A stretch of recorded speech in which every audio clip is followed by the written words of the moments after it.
इस तरह हमें पता चलता है कि जो टेस्ट सुल्तान के हाथ में गन एक्चुअली में कोई गन नहीं है। जहाँ पर टेस्ट सुल्तान अपनी नीदरलैंड के बल्कि सेंट ऑफ डिपार्टमेंट के लिए काम करता है और सेंट ऑफ डिपार्टमेंट का वो 21वें यूनिट का पार्ट है और 21वें यूनिट की जो लीडर है उसका नाम मिजुकी फुरुकाने है।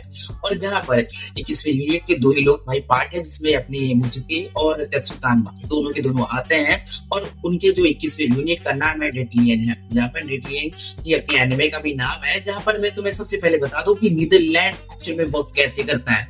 नीदरलैंड एक्चुअली भाई अपनी आत्माओं पे निगरानी रखा रहता है। जहाँ पर तुम्हें सबसे पहले मैं बता दूं कि इसकी स्टोरी में भाई अपनी जो सेंट ऑफ डिपार्टमेंट है उनका रोल क्या है। सबसे पहले तुम्हें ये बात समझना पड़ेगा कि हमारे अर्थ पे जो इंसान रहते हैं अधूरी इच्छाओं के साथ मर जाते हैं तो वो भाई आत्माओं में तब्दील हो जाते हैं और वहां पर वो भटकते रहते हैं। अगर उन्हें भटकते हुए छोड़ दिया जाए तो वो इंसानों के लिए हार्मफुल बन सकते हैं। जहां पर अपने सेंट ऑफ डिपार्टमेंट काम करते हैं, जहां पर वो एक्चुअली में एंजल का काम करते हैं, जहां पर वो अर्थ पे जाते हैं और आत्माओं को उस पर ढूंढना उन्हें परलोक में वापस भेज दे। जहाँ पर मैं स्टार्टिंग के पहले एपिसोड में क्या सेटअप दिखाती है स्टोरी की, किस तरह अपने जो हमारे डेडलियन क्लैन के थे 21वें यूनिट के मेंबर जिसमें अपने मिसाकी और साथ में तेत्सु आए रहते हैं अपने नाकामुरा नाम के एक बुढ़े को ढूंढते हुए। यहाँ पर उसे वो ढूंढते हैं, ट्रैक करते हैं और उसके सामने तेत्सु अपना गन उतार देता है। पर वो बताता है कि एक्चुअली ये आत्माओं को नष्ट करने वाली तामाकीन गन है जिसकी एक गोली से के ऊपर सारे बंधनों से मुक्त करेगी और ऑटोमेटिक ही जो सोल है वो परलोक में से भाग जाएगी। जहाँ पे कुंठा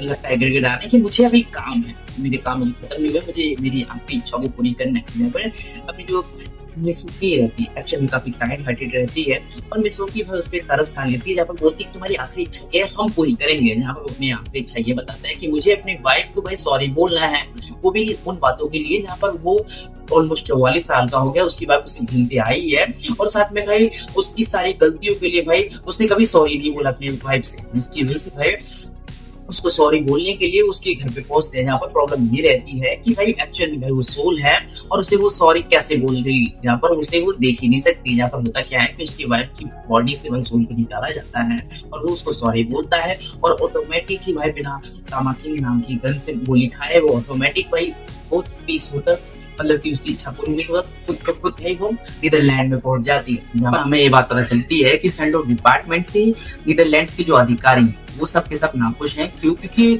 जो अपने सेंट ऑफ डिपार्टमेंट है वो अपनी टारगेट को अचीव नहीं कर रहे हैं। जहाँ पर सेंट ऑफ डिपार्टमेंट में रहने वाले जितने भी यूनिट्स हैं उन्हें ढेर सारी आत्माओं को भाई नीदरलैंड्स में भेजना रहता है। उनका एक टारगेट है, बस उस टारगेट को अचीव नहीं कर पा रहे। पर खासकर वो बेरुखी तो भाई अपनी डेडलियन क्लैन से यानी तेत्सु और साथ में मिजुकी से कुछ ज्यादा ही खफा है। क्योंकि पूरे दिन में वो करते क्या है कि भाई एक आत्मा के पीछे पड़ते हैं, उसकी इच्छा पूरी करके तब जाके वो नीदरलैंड में भेजते हैं। बाकी की अगर देखा जाए यूनिट वो कुछ काम ऐसे करती है कि वो भाई बस गन के एक एक शॉट सर के ऊपर मारती है और फटाफट भाई भेज देते हैं। उनके टारगेट के लगभग ऑलमोस्ट वो लोग करीब ही रहते हैं। बट अपनी जो तेत्सु और मिजुकी है वो भाई नहीं उस तरीके से काम करती है, वो गोली मार के भेजने में देरी नहीं रखते हैं, वो आखिरी इच्छा पूरी करके भेजने में रखते हैं, जिसकी वजह से वो टारगेट को बिल्कुल अचीव नहीं कर सकते। बट अधिकारी बात देखते हुए बोलते हैं कि अब पेमेंट भाई अपने टारगेट के अचीव या फिर जितना काम करोगे उसी के हिसाब से मिलेगा। जहाँ पर अब देखने वाली बात ये है कि हमारे जो आइडियलिज्म है अपने तेत्सु और मिजुकी की, क्या उस आइडियलिज्म को फॉलो करते हुए अपने टारगेट को अचीव कर पाएंगे क्या नहीं, ये स्टोरी में देखने को मिलेगा। जहाँ पर उन लोग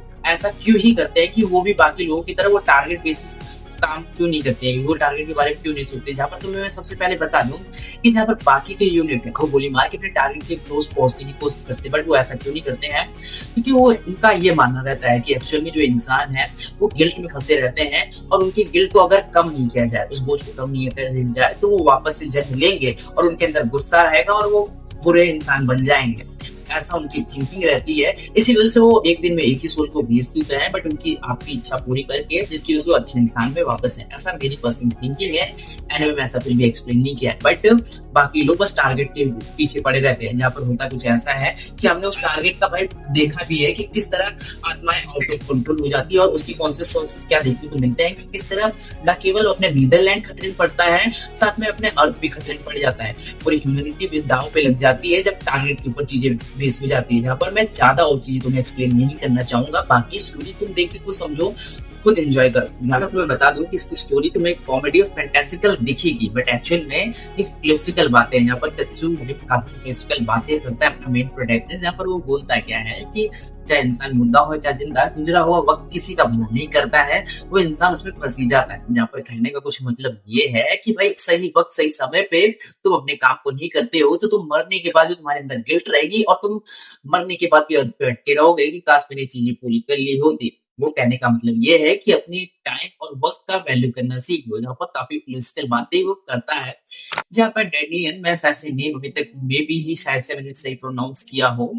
अगर तुमने इसके 7 एपिसोड देख लिए हैं जो कि नेटफ्लिक्स पे स्ट्रीम के लिए अवेलेबल है ऑफिशियल हिंदी डब में, प्लीज मुझे अपनी ओपिनियन बताना कि तुम्हें बेस्ट पार्ट क्या अच्छा लगा इस एनिमे का। इसकी कॉमेडी ह्यूमर, इसकी यूनिक स्टोरी, या फिर अपने तरफ की फिलोसफिकल बातें, मुझे प्लीज ओपिनियन बता। मैं सच बताऊं तो मुझे तीनों चीजें एक तो ज्यादा ही अच्छी लगी इस एनिमे की। जहाँ पर इस एनिमे की अगर मैं बुराई करने जाऊं तो देखो ठीक ही है, इस एनिमे से हिसाब किताब है।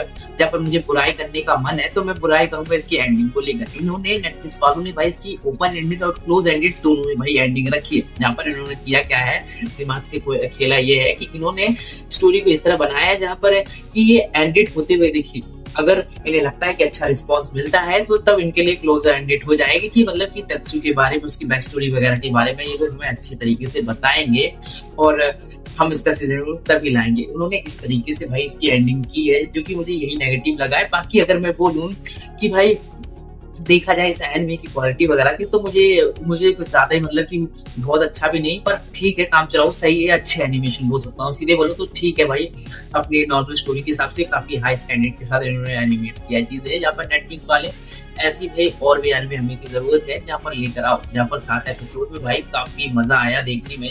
तुम्हें भी एनिमे भाई डेनियल, शायद से मैंने सही प्रोनाउंस किया है, ये देखना चाहिए अगर तुमने अभी तक नहीं देख रखा। और जिसने देख रखा प्लीज अपनी ओपिनियन कमेंट में करो। और भाई बस आज का तो इतना ही, मिलता हूँ किसी ने किसी नेटवर्क के साथ। Bye bye.